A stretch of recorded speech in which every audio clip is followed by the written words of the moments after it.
ఆఖరణ ఎప్పుడో ఒకసారి అందరికీ స్వీట్లు అవి అన్నీ ఇచ్చేసిన తర్వాత ఇవాళ పొద్దున్న 10 గంటలకి తెలిసిన రిజల్ట్కి ఊళ్ళో కనపడ్డ వాళ్ళందరికీ ఫోన్లు చేసి చెప్పారు, అందరికీ స్వీట్లు ఇచ్చారు.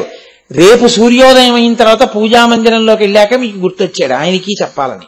అప్పుడు కూడా ఉంటుందో ఉండదో, ఇంకా వాళ్ళకి చెప్పలేదు వీళ్ళకి చెప్పలేదు అనుకుంటూ అక్కడ కూర్చున్నారు, కానీ ఆయనకి చెప్పింది లేదు. మీ అబ్బాయి ఇంట్లో శుభకార్యం అవుతూ మీకు ముందు చెప్పడం మానేస్తే అంత నొచ్చుకుంటున్నారే, ఇన్ని శుభాలను ఇస్తున్న ఈశ్వరుడి గదిలోకి వెళ్ళి చెప్పడం మీకెందుకు అలవాటు కాలా?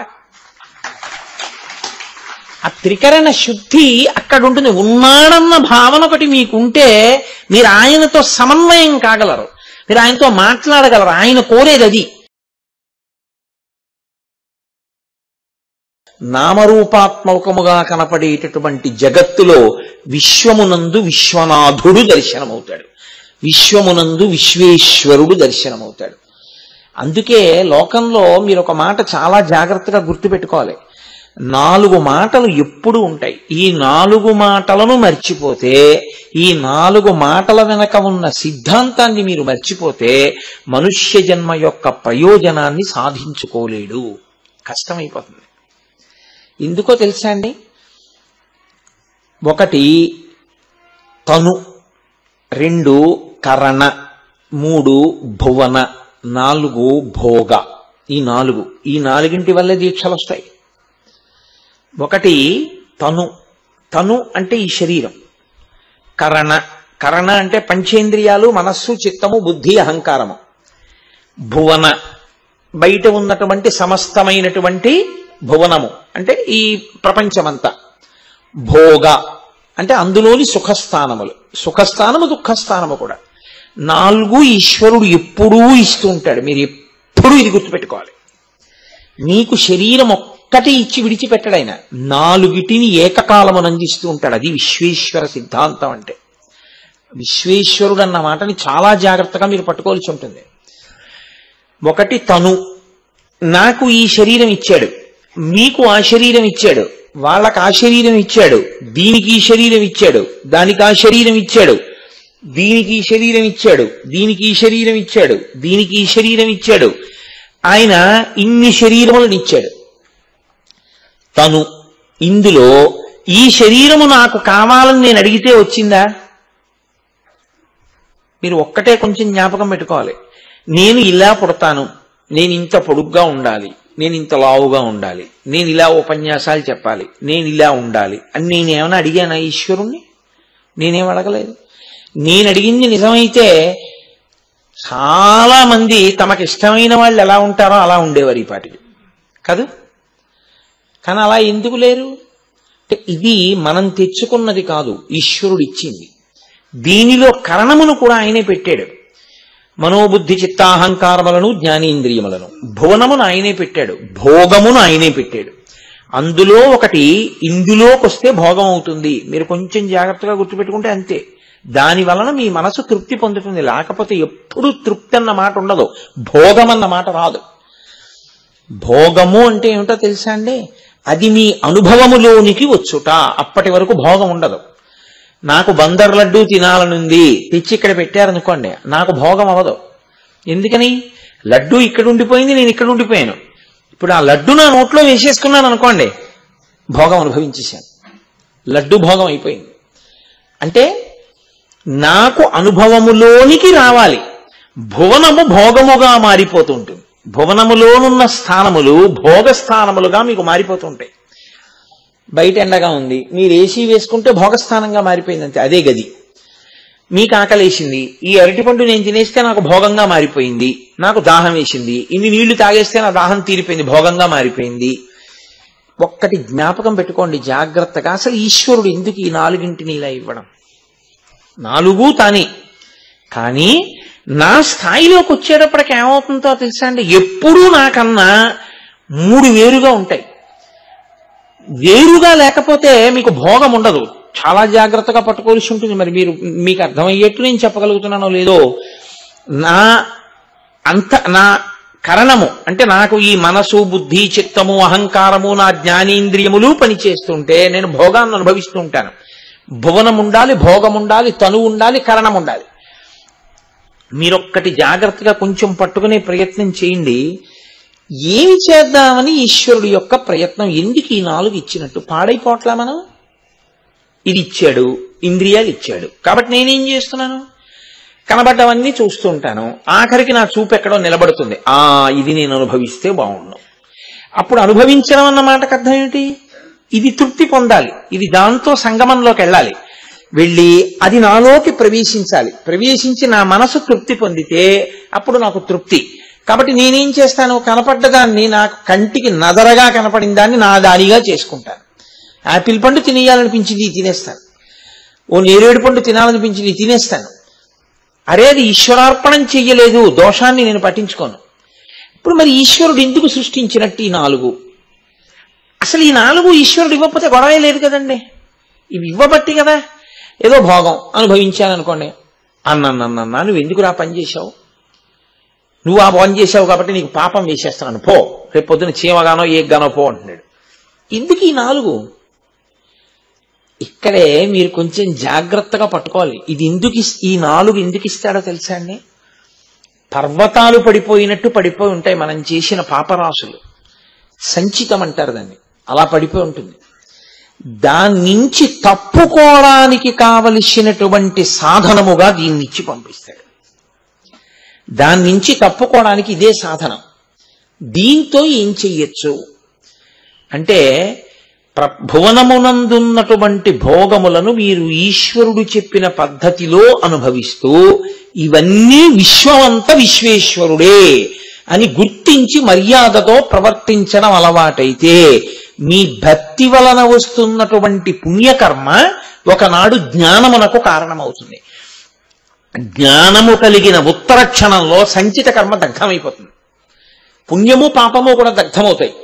దగ్ధమైన ఉత్తర క్షణంలో ఇక మళ్ళీ మీరు పుట్టవలసినటువంటి అవసరం ఇక ఉండదు. అప్పుడు ఈ తనువు, కరణము, భువనము, భోగము 4 పోయి ఈ 4గా ఉన్నవాడెవడో వాడిలోకి మీరు లీనమైపోతారు. అందుకు ఇది ఇచ్చాడు. కానీ తిరోధానము అన్న మాటకు అర్థం ఏంటో తెలుసా అండి? అడ్డంగా ఓ తెర పడిపోతుంది. మనం ఏం చేస్తామంటే, అరే మనం ఆయన చెప్పినట్టు చేసి ఆయనలో కలిసిపోదామండం మానేసి కంటికి కనపడనివన్నీ అనుభవించాలనేటటువంటి మాయకి వశులం అయిపోయి ఈశ్వరాజ్ఞని ధిక్కరించి ఈశ్వరుడు ఎందుకు ఇచ్చాడో మర్చిపోయి మళ్ళీ భోగాల కోసమే వెంపర్లాడడం మొదలు పెడతాం. ఆ వెంపర్లాడడంలో ఏం చేస్తామంటే ధర్మపదాన్ని వదిలిపెట్టేస్తాం. వదిలిపెట్టేగానే మళ్ళీ పాపము పుణ్యము ఇది ఇచ్చినా ఉపయోగం లేకుండా పోతుంది. పోతే ఈశ్వరుడు ఏం చేయాలి? నువ్వు ఉపయోగించుకోలేకపోయావు కాబట్టి మళ్ళీ అధోజన్మలలోకి వెళ్ళిపోవలసి ఉంటుంది. ఇలా వెళ్ళిపోకుండా కాపాడడం కోసమే ఆయన ఏం చేస్తారంటే, ఒక్కొక్కసారి తారకః, తారయః అని ఆయనకి పేరు. మీరు ఎక్కడో అక్కడ విసుగు అన్నదోటి వచ్చిందనుకోండి, కొంచెం నేను చెప్పేది మీరు ఇవాళ కాస్త సావధానంగా పట్టుకోవాల్సి ఉంటుంది విషయాన్ని. విసుగు అన్నది ఒకటి రావాలి. అసలు ఆ విసుగు అన్నది రాలేదనుకోండి, చాలా సంతోషంగా ఉంటుంది చేసేది. మీరు అలా వెళ్ళిపోతున్నారు రహదారి మీద, మీ కారు టైర్ పంక్చర్ అయిపోయింది, మీరు వెళ్ళాలి కానీ కారు టైర్ పంక్చర్ అయిపోయింది. ఇప్పుడు ఇంకొక స్టెఫినీ టైర్ దానికి వేసుకోవాలి, ఈ టైర్ ఇప్పేయాలి. మీకు రాదు, మీరు ఎవరిని అడగరు. మీరు ఎడతారా? ఎక్కడికన్నా పెడతారా? మీరు ఇంకో బస్సు ఎక్కరు, ఇంకో కారు ఎక్కరు. మీరు ఎవరిని ఆపి, అయ్యా నాకు ఈ కారు టైర్ వేయడం రాదు, నా కారు టైర్ పాడైపోయింది, కొంచెం టైర్ వేసి పెడుతురు అని అడగరు. అందులోనే కూర్చున్నారు స్టీరింగ్ కట్టుకుని. వెళ్తారా ఎక్కడికన్నా? ఎక్కడికి వెళ్ళరు. అట్టే మాట్లాడితే అందులోనే చచ్చిపోతారు కూడా కదండి. అన్నపానాదులేవి. అందుకే అప్పుడు ఏం చెయ్యాలంటే సహాయం అడగవలసి ఉంటుంది మీరు కాదు. ఈ సహాయం అడిగేటటువంటి ప్రక్రియని, అంటే విసుగొచ్చింది, ఏ దిక్కుమాల కారు, ఈ కారుకు బయలుదేరాను, ఈ కారేమో మధ్యలో చక్రం ఊడిపోయింది, ఇదేమో వేయడం రాదు, ఇప్పుడు ఎలాగా? ముందు విసుగొచ్చి విసుగులోంచి ఎవరినో అపేక్షించాలనేటటువంటి బుద్ధి పుట్టాలి. తారయః అన్న మాట ఆయన ఉద్ధరించేస్తాడని మీరు అనకూడదు. ఎప్పుడు ఉద్ధరించేస్తాడండి మిమ్మల్ని? ఎప్పుడు సంసారాన్ని ఆయన దాటించేస్తాడు? మీకు దాటడం రాకపోతే రాదని మీరు ముందు ఒప్పుకోవాలి కదండి. 10 మంది గంగానది ఒడ్డుకి వెళ్ళారండి. 3 బట్టలు ఇప్పేసి ఓ ప్లాస్టిక్ కవర్లో పెట్టేసుకుని ఓ తాడేసి కట్టేసుకుని ఈదుకుంటూ వెళ్ళిపోతున్నారండి. మీరు కూడా బట్టలు ఇప్పేసి ఓ ప్లాస్టిక్ కవర్లో పెట్టేసుకుని నడుము కట్టేసుకుని ఈతారా? మీకు రాదు ఈత. మీరేం చేస్తారు అప్పుడు? అరే వాడికి ఈత వచ్చినా హాయిగా ఈత కొట్టుకుంటూ వెళ్ళిపోతున్నారు మాట్లాడుకుంటూ. మనం ఏం చేస్తాం? ఓ పడవ కోసం నించుంటాం. ఓ పడవ వచ్చింది, మీరు ఆ పడవ ఎక్కి వెళ్ళిపోతారు. పడవని ఆధారం చేసుకుని ఎలా నదిని దాటారో, ఏ ఈశ్వరుడి మాయని మీరు దాటలేకపోతున్నారో సాధన చేత, ఆ ఈశ్వరుడికే చెప్పి నా వల్ల కాదయా నువ్వే నన్ను తరింప చెయ్యని శరణాగతి చేస్తే ఆయనే మిమ్మల్ని పొందడాన్ని కూడా అనుగ్రహమే అంటారు. ఆ స్థాయిలో ఏమవుతుందంటే మీరు నిజాయితీతో చెప్పవలసి ఉంటుంది, అది శరణాగతి. కానీ అక్కడ చాలా చాలా నిజాయితీ అవసరం అయి ఉంటుంది. అందులో ఇంకా మొహమాట పడకూడదు. మీరు ఈశ్వరుడి దగ్గరికి వెళ్ళి చెప్పేసేయాలి. ఎక్కడ మీరు లొంగిపోతున్నారో మీరు ఈశ్వరుడికి చెప్పాలి. అసలు సాధకుని యొక్క గొప్పతనం అంతా అక్కడ ఉంటుంది. అది తెలియని సాధన ఏదో కళ్ళకు గంతలు కట్టుకు తిరిగినట్టు ఉంటుంది. అందుకే ఆయన దగ్గరికి వెళితే సర్వోపాయ పరిత్యాగమును చేస్తాడు. అంటే నేనుగా ఈ మనసుని ఇంకా గెలవలేకపోతున్నాను. అది ఏం చేస్తోందంటే నువ్వు ఇచ్చిన తనువు, నువ్వు ఇచ్చిన కరణము భువన భోగముల యందు ఆసక్తితో ఉండిపోతున్నాయి.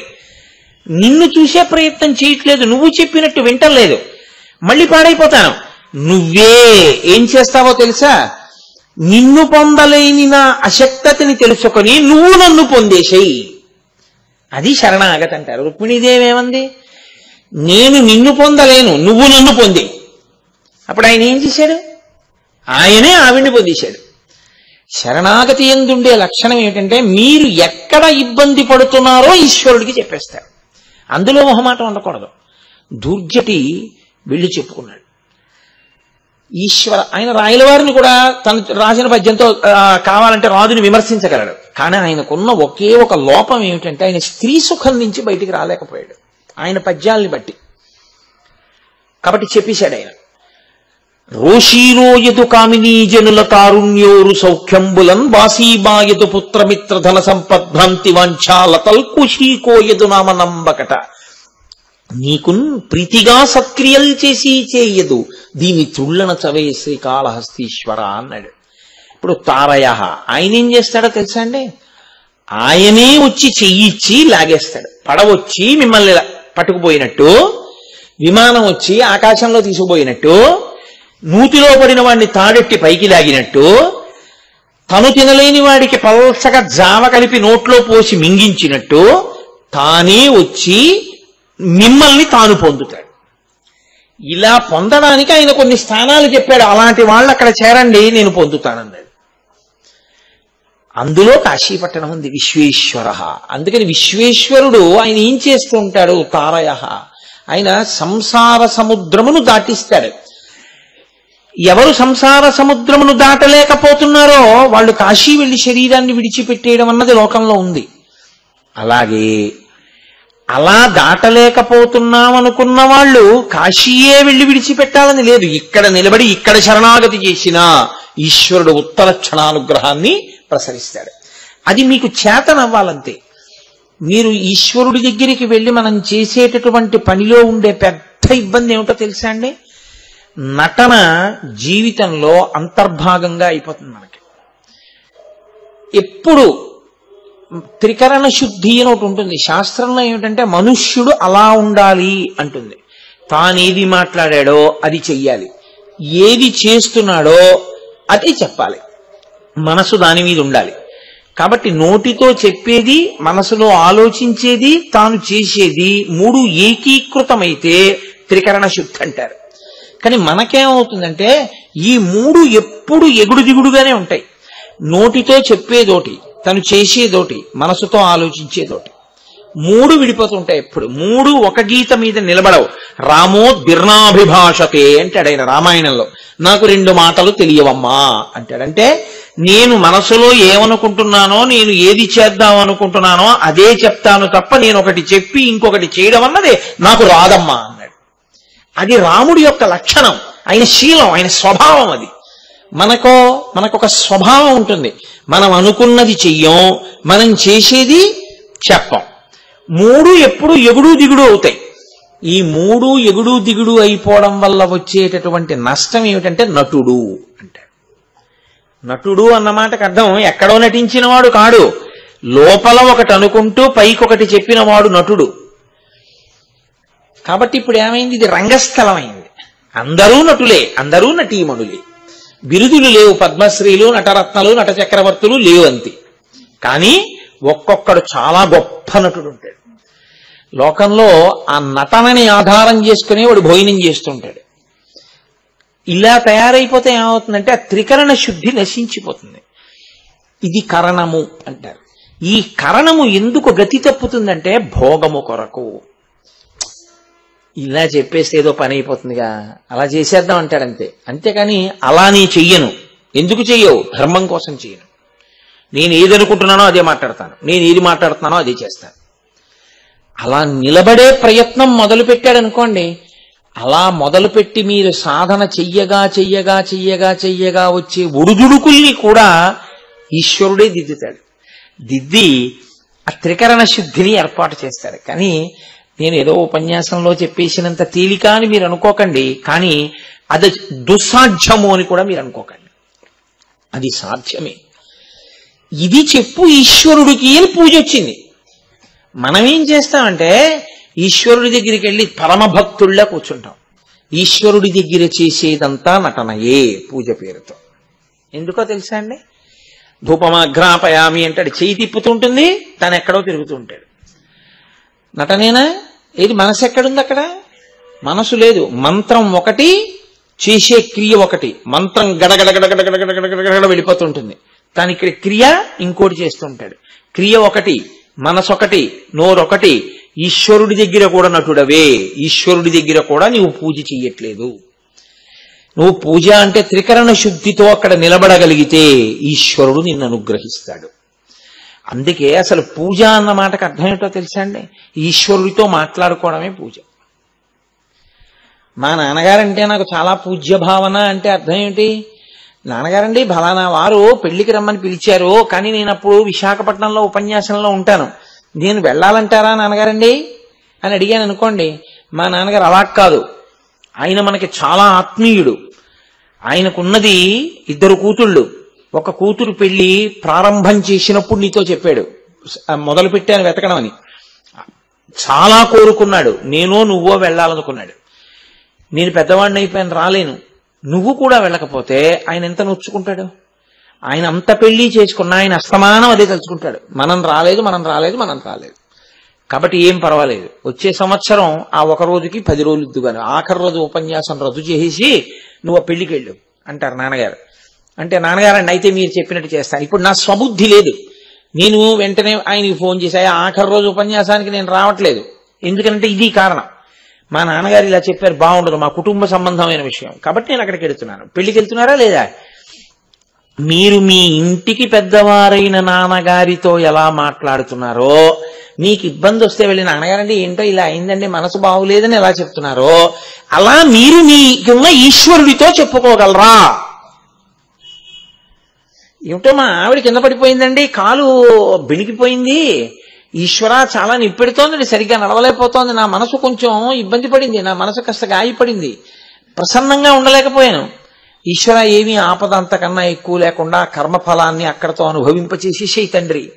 అందుకని ఒకవేళ ఏదన్నా చేసిన పాపం లేకుండా ఉంటే మనుష్య శరీరం ఎందుకు వస్తుంది, కానీ అంతకన్నా ఎక్కువ నన్ను ఖేద పెట్టకే అని మీరు త్రికరణ శుద్ధిగా ఈశ్వరుడితో మాట్లాడడం పూజ. అది ఎప్పుడు మాట్లాడతారు? ఆయన ఉన్నాడని మీరు నమ్మితేను. అది విగ్రహం అంటే మీరెందుకు చెప్తారు? అది విగ్రహం అండి అన్నారనుకోండి, ఇంకెందుకు దానికి చెప్పడం ఎందుకు? దానికి చెప్పినా స్తంభానికి చెప్పినా ఒకటే మీ దృష్టిలో.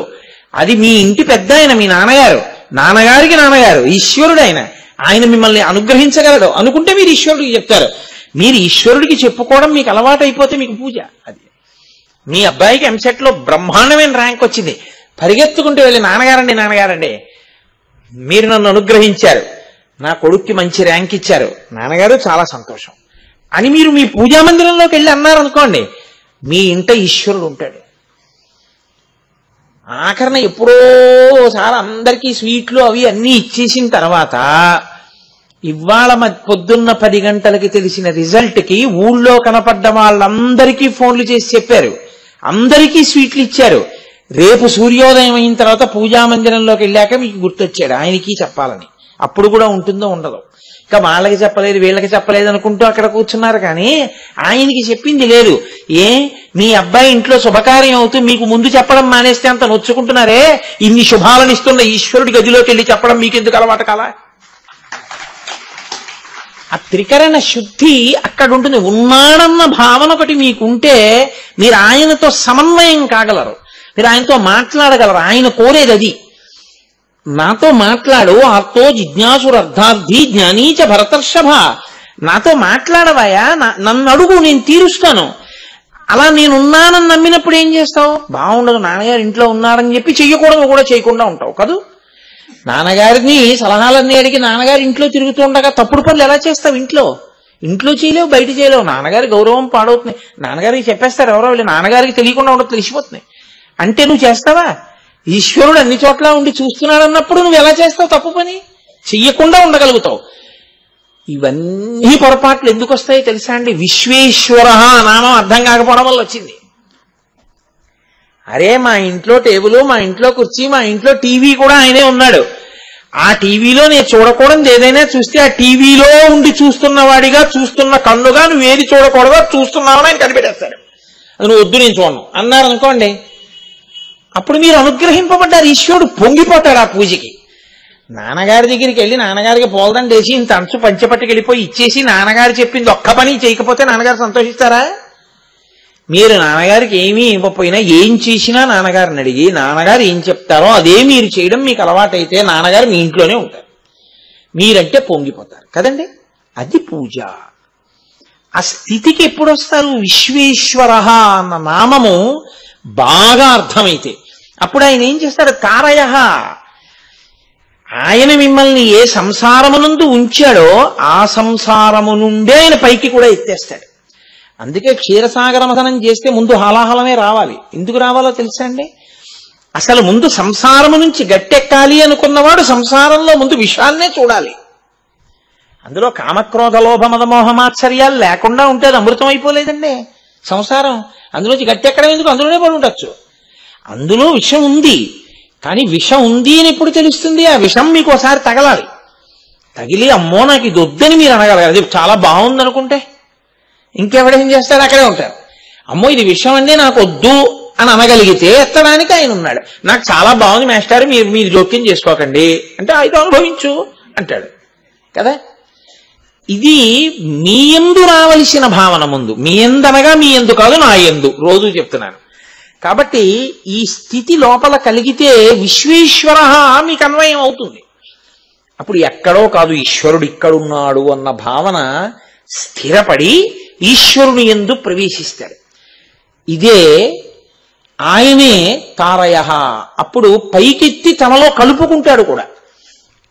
ఇది ఎక్కడి నుంచి ఎక్కడి వరకు ఉంటుంది అన్న విషయం మీద నేను మీతో చెప్పవలసి ఉంటే మనం ఏం చెప్తామంటే ఈ తారయ ఈశ్వరుడు పైకెత్తి సంసారములోంచి పైకెత్తి కలుపుకోవడం అనేటటువంటిది కాశీపట్టణంలో చేస్తాడు, సంసారమును దాటిస్తాడు అంటాం. కాదు, ఒక్క అక్కడే అని మీరు అనుకోకండి.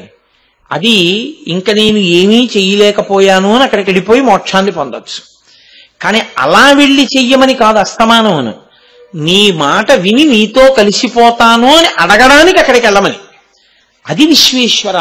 నేను ఇక్కడికి వచ్చి ఏ విశ్వనాథుణ్ణి చూస్తున్నానో ఆ విశ్వనాథుడే నాకు విశ్వమంతా కనపడుగాక అని ప్రార్థించాలి. అందుకే అందరూ అక్కడికి వెళ్ళి పరమశివుడికి అభిషేకం చేసి కోరికలు కోరి అమ్మవారి దగ్గరికి వెళ్ళి నేను బతికున్న నాళ్ళు అన్నం కావాలంటే ఒక్క శంకరాచార్యులు వారు మాత్రమే ఉన్నారు. జ్ఞాన వైరాగ్య సిద్ధ్యర్థం భిక్షాందేహీ చ పార్వతి మాతా చ పార్వతీదేవి పితాదేవో మహేశ్వర బాంధవ శివభక్తాశ్చ స్వదేశో భువనత్రయం అన్నారు. అమ్మా నేను అన్నం ఒక్కటే అడగట్లేదు, తిన్న అన్నము వలన నాకు జ్ఞానము రావాలి. జ్ఞాన వైరాగ్య సిద్ధ్యర్థం భిక్షాందేహీ చ పార్వతి, నాకు జ్ఞాన వైరాగ్యములను ఇయ్యమ్మా. ఇలా ఎన్నాళ్ళు ఈ శరీరాలతో ఉండిపోమంటావు నన్ను? అలా ఉంచద్దు, జ్ఞాన వైరాగ్యములను కూడా ఇయ్యి. ఇందులో ఉన్న నేనని తెలుసుకుని ఇది పడిపోతున్నప్పుడు బెంగ పెట్టుకోకుండా విశ్వేశ్వరుని యందు కలిసిపోగలిగిన శక్తిని నువ్వు కృప చెయ్యి. ప్రకృతి స్వరూపానివి నువ్వు కాబట్టి తల్లి. ఎందుకని ఇదంతా శరీరం అంతా అమ్మవారు, లోపల ప్రవేశించినది అయ్యవారు. ఈ మైక్ అమ్మవారైతే లోపల ఉన్న కరెంటు ఈశ్వరుళ్లాగా. కాబట్టి అమ్మా ఆ జ్ఞాన వైరాగ్యములని అని శంకర భగవత్పాదులు అడగలేదు. అలా అడిగి వచ్చిన వాడు ఎవరున్నాడో వాడు ఎక్కడున్నా తరింపబడతాడు, తరింప చేస్తాడు ఈశ్వరుడు. ఆయన అలా అనుగ్రహిస్తాడు. అది అంతర్లీనమై ఉంటుంది. ఆ ప్రవాహము అంతర్లీనమై పైకెత్తుతాడు. అందుకే మీకు కాశీపట్టణంలో శరీరం పడిపోయినటువంటి జీవులకి పడిపోతుండగా ఎలా అయితే తారకాన్ని పరమేశ్వరుడు వెళ్లి కుడి చెవిలో చెప్తాడో అలా చెప్పేటటువంటి ఇంకొక ప్రాంతం ఏదో తెలుసా అండి? దక్షారామం. దక్షారామంలో పరమేశ్వరుడు ఎవరి శరీరమైనా దక్షారామ క్షేత్రంలో పడిపోతే వాళ్ళు ప్రార్థన చేశారా చెయ్యలేదా చూడడు. ఆ ప్రదేశం అటువంటిది. నేను మీతో అన్నానే కార్యాలయం ముందు కూర్చున్నట్టు అని. ఆ ప్రదేశమునకు ఆ పవిత్రత. దక్షారామం వెళ్లి పడిపోయినటువంటి వాళ్ళు ఎవరైనా ఉంటే, పడిపోవడం అంటే అక్కడ ఆత్మహత్యలు చేసుకోమని కాదు. అందుకే శాస్త్రం ఏమైందో తెలుసా అండి? ఎవరిని అనుగ్రహిస్తాడు భీమనాథుడు అని అడిగారు. అడిగితే దక్షవాటిక గృహపతి భీమనాథుడు భీమనాయకుడు. ఆ దక్షవాటిక, మనం ద్రాక్షారామం అంటున్నది ద్రాక్షారామం కాదు, దక్షవాటిక. దక్షవాటిక గృహపతి భీమనాయకుడు. ఆ దక్షవాటిక అయినటువంటి దక్షారామ క్షేత్రానికి అధిపతి గృహస్థ అయినటువంటి ఆ భీమనాయకుడున్నాడే, ఆయన కీట పతంగ సరీసృపాళికిన్, దోమలకి, రెక్కల పురుగులకి, పతంగములు అంటే పక్షులకి, సరీసృపాళికిన్ ఆ పావులకి కూడా ప్రాణోత్క్రమణమైపోయేటటువంటి సమయంలో సహజ జహత్ సమీర సంకట కాలమునందు, సహజ జహత్ అంటే పైకి లేచిపోవడం, సమీర అంటే వాయువు, సంకట కాలము అంటే ఊపిరి లోపలికి వచ్చి పైకి వెళ్ళిపోతే సంతోషంగా ఉంటుంది. అలా కాకుండా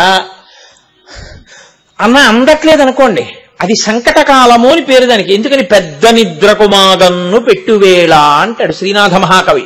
వెళ్ళిపోతున్నాడు ఇక, ఈ లోకంలోంచి వెళ్ళిపోతున్నాడు ఇక, శాశ్వతంగా కన్ను మూతపడిపోతుంది. అప్పుడు మీరు ఏది పట్టుకొచ్చి చేతిలో పెట్టండి, ఇక సుఖమన్న మాట ఏమి ఉండదు. ఇక ఓ లడ్డూ పట్టరండి, ఓ పండు పట్టరండి, ఆయన కోరుకున్నది పట్టరండి, కొడుకే ఉండనివ్వండి, కూతురే ఉండనివ్వండి, బంధువులే ఉండనివ్వండి, ఏమీ ఉండదు. సంకటకాలమునందు అది ఎప్పుడు సహజ. అక్కడికి వెళ్ళి ఆత్మహత్య చేసుకుంటే కాదు, సహజ జహత్ సమీర సంకటకాలమునందు కీట పతంగ సరీసృపాళికిన్, ఆయన దోమలు, పురుగులు, పావులతో సహా అన్నిటికీ కూడా వీణులయందు ఉపకారమునర్చు మధురమగు తారక మంత్రరాజమున్, ఆయనే వచ్చి కుడి చెవిలో చెప్తాడు. కుడి చెవిలో చెప్పి తారకాన్ని ఉపదేశం చేసి, నీ పాపములన్నీ నశించిపోయాయిరా, ఆఖరణ తారకం చెప్పావు, నన్ను చూస్తూ వెళ్ళిపోతున్నావు అని తనలో కలిపేసుకుంటాడు.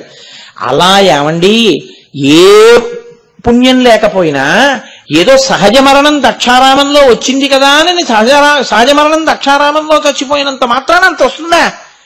అలా ఎలా ఇచ్చేస్తాడండి ఈశ్వరుడు? ఆయన భీమనాథుడయా, ఆయన భీముడు. భీముడంటే ఎదురులేని పరాక్రమం ఉన్నవాడు, ఆయన శాసనానికి ఎదురులేదు. ఆయన అలా అన్నాడు, నేను చేస్తానన్నాడు. ఇక్కడ అలా ఎందుకు చేస్తారండి అడగడానికి నువ్వు నేను సరిపో. చాలా విచిత్రం ఏర్పడింది. అందుకే దక్షిణ కాశీ అని పేరు వచ్చింది దక్షారామానికి. వ్యాసుడు అక్కడ తిరస్కరింపబడితే శివుడి చేత దక్షారామం వెళ్ళి మళ్ళీ నేను అక్కడ కనపడతానని ఇక్కడికి పంపించాడు. భోగక్షేత్రం, ముక్తి క్షేత్రం. దక్షారామంలో లింగ ప్రతిష్ఠ చేద్దామని సప్తర్షులు అనుకున్నారు, వాళ్ళు ప్రతిష్ఠ చేద్దాం అనుకున్నారు. అనుకుని గోదావరి నదిని తీసుకెళ్లడం కోసమని వచ్చారు వాళ్ళు. గోదావరిని అద్భుతంగా స్తోత్రం చేశారు. గోదావరి గోదావరి గోదావరి అంటూ చాలా గొప్పగా ఉంటాయి ఆ పద్యాలు. స్తోత్రం చేసి అమ్మ మాతో రా అని అడిగారు. 7 ఋషులం పరమేశ్వరుడు యొక్క పాదముల ముందు నువ్వు ప్రవహించాలి. నువ్వు అలా ప్రవహించడం మొదలు పెడితే నీ యొక్క జలములతో తీసుకెళ్లి శివాభిషేకంతో ప్రతిష్ఠ అయిన తర్వాత ప్రారంభం చేస్తాం, మాతో రా అని సప్తర్షులు గోదావరిని తీసుకొస్తే సప్త గోదావరి అయింది ఆవిడ.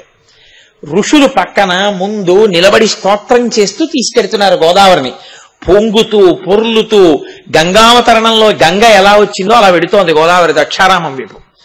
అక్కడ రాక్షసులు కొంతమందికి వైరాగ్యం వచ్చి దక్షారామ క్షేత్రానికి ద్వారం ఉన్న వైపుకి గోదావరి వెడుతుండగా వాళ్ళు తపస్సు చేసుకుంటున్నటువంటి ఆ తపోవాటికలను, యజ్ఞభూములను, అక్కడ పెట్టుకున్నటువంటి వేదులను గోదావరి ముంచెత్తింది. రాక్షసులందరూ ఒక్కసారి లేచారు. ఎవడ్రా గోదావరి నీటి తీసుకొచ్చిన వాడు, ఇది ఇంకిపోవుగాక అన్నారు. ఇంకిపోయింది. సప్తర్షులు తీసుకొచ్చిన గోదావరి చుక్క నీరు లేదు. ఎక్కడ గోదావరి ఉండిపోయిందో అక్కడే ఉండిపోయింది. తీసుకొచ్చిన గోదావరి అంతా ఇంకిపోయింది. జిహ్నువు తాగితే ఎలా ఇంకిపోయిందో అలా ఇంకిపోయింది. కానీ అక్కడ ఒక ఏరుంది, దాన్ని తుల్యభాగా అంటారు. తుల్యభాగా దానికి ఆ పేరు ఎందుకు వచ్చిందంటే తుల్యభాగుడు అని ఒక రాక్షసుడు. ఆయన తుల్యభాగుడు అంటే తుల అంటే త్రాసు, అది ఎప్పుడు సమానంగా చెప్తుంది. ఇటు బరువా దానికేం పక్షపాతం ఉండదు, ఎటు బరువో చెప్తూ ఉంటుంది కదండి. సమానంగా ఉంటే సమానంగా ఉందని చెప్తుంది. తుల్యభాగా ఆయనకేం పక్షపాతం లేదు. ఎవరు ధర్మమో అటు మాట్లాడతాడు. ఆయన రాక్షసుడు, వృద్ధుడు అయినా అలాగే మాట్లాడతాడు. ఆయన తీసుకొచ్చాడు తపశ్శక్తితో అక్కడికి ఆ ఏటిని, ఆ నదిని. ఆ నదీ జలాలతో వాళ్ళు రోజు యజ్ఞయాగాది క్రతువులు చేస్తున్నారు. నీరు లేకపోతే రాక్షసులైతే మాత్రం తపస్సు ఎలా చేస్తారండి, యజ్ఞం ఎలా చేస్తారు, ధర్మం ఎలా నడుస్తుంది? అందుకని అది తుల్యభాగా ఆయన పేరు మీద వచ్చింది. ఆ నీళ్లే ఉన్నాయి అక్కడ. కష్టపడి సప్తర్షులు తీసుకొస్తున్నటువంటి గోదావరి ఇంకిపోయింది.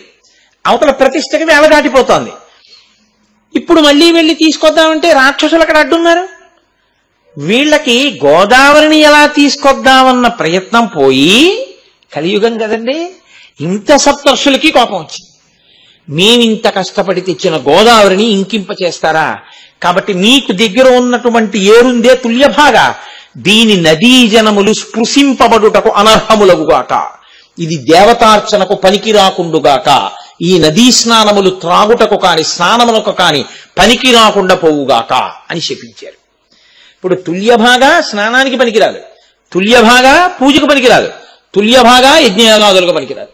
సప్తగోదావరి వెనక్కి వెళ్ళిపోయింది. దక్షారామం దగ్గరికి ప్రవాహం లేదు. ఇప్పుడు ఈ తుల్యభాగుడు లేచాడు, పెద్ద ఆయన రాక్షసుడు. ఒక్కొక్కసారి అదండి గమ్మత్తు.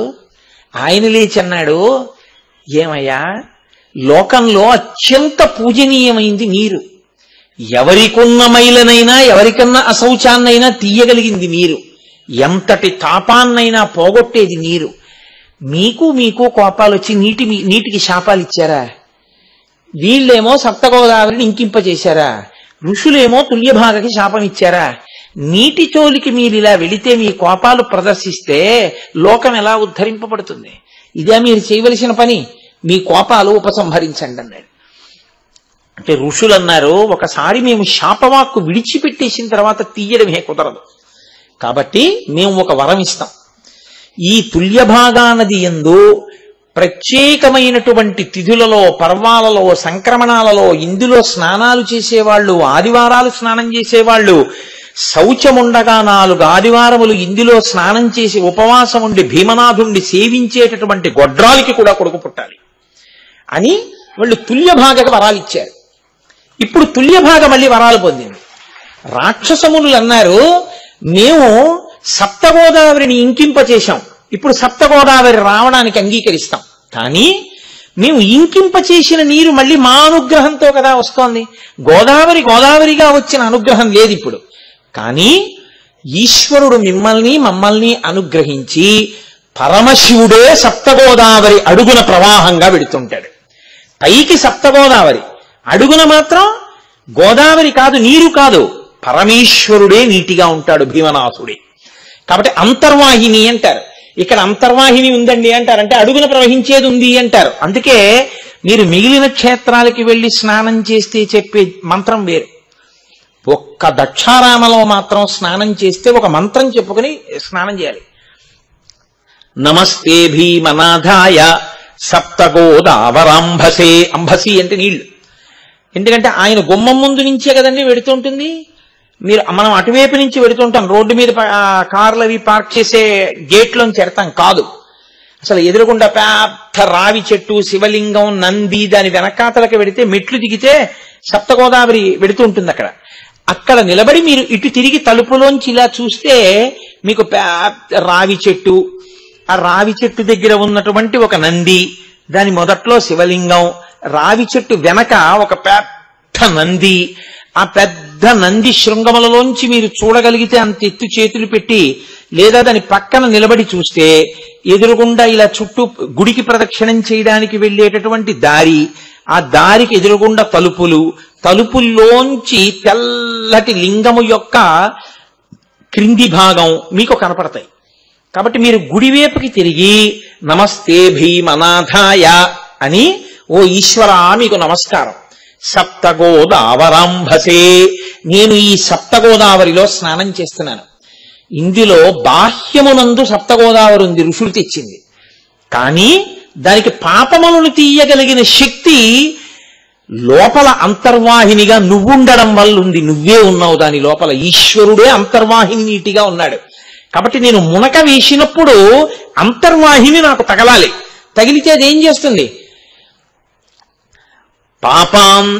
పాపాంధనేగ్నిరూపాయ, పాపమనేటటువంటి ఇంధనమునకు ఆ లోపల ఉన్నటువంటి శివశక్తి అగ్నిహోత్రంలా తగలాలి. అక్కడ ఒక బోలెడంత పెట్రోలు అక్కడ పెట్టి మీరు అగ్గిపుల్ల గీసిల దగ్గరికి పెట్టారనుకోండి, అంతే, ఇక మీరు నిలబడలేరు. భగ్గున అంటుకుంటుంది ఆ పెట్రోల్ అంతా. ఇంధనము అంటే మండించేది. కష్టపడేదో పచ్చికర్ర అంటుకున్నట్టు అంటుకోవడం కాదు. అంత కిరసనాయిలో, అంత పెట్రోలో, గ్యాస్ ఉన్న చోటుకి వెళ్ళి అగ్గిపుల్ల పెడితే అలా భగ్గున అంటుకుంటుందో, అలా నాలో ఉన్నటువంటి సమస్త పాపములు అంటిపెట్టుకుని ఉన్నాయి. ఇవి నేను ములిగినప్పుడు అడుగున ఉన్నటువంటి ఈశ్వర స్వరూపమైన అంతర్వాహిని తగలడం వల్ల అన్నీ కాలిపోవుగాక. కాబట్టి నేనేం చేస్తున్నాను? అందుకొరకు ఈ నీటి యందు స్నానము కొరకు నేను మజ్జనము అంటే స్నానము చేయుచున్నాను అని నమస్కారం చేసి శివుడికి చెప్తే సప్తగోదావరిలో స్నానం చెయ్యండి అని చెప్తారు. తప్ప మీరు మామూలుగా వెళ్ళిపోయి అందులో ములిగేసేయమని కాదు.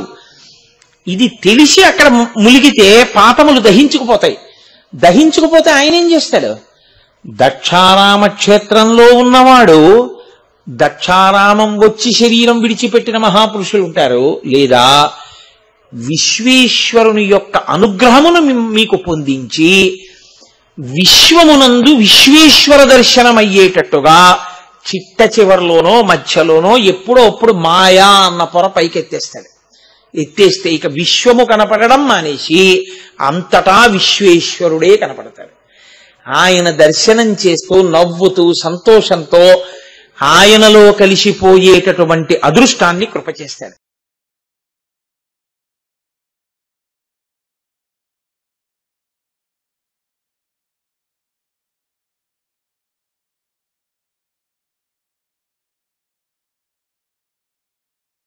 ఆఖరణ ఎప్పుడో ఒకసారి అందరికీ స్వీట్లు అవి అన్నీ ఇచ్చేసిన తర్వాత ఇవాళ పొద్దున్న 10 గంటలకి తెలిసిన రిజల్ట్కి ఊళ్ళో కనపడ్డ వాళ్ళందరికీ ఫోన్లు చేసి చెప్పారు, అందరికీ స్వీట్లు ఇచ్చారు. రేపు సూర్యోదయం అయిన తర్వాత పూజామందిరంలోకి వెళ్ళాక మీకు గుర్తొచ్చాడు ఆయనకి చెప్పాలని.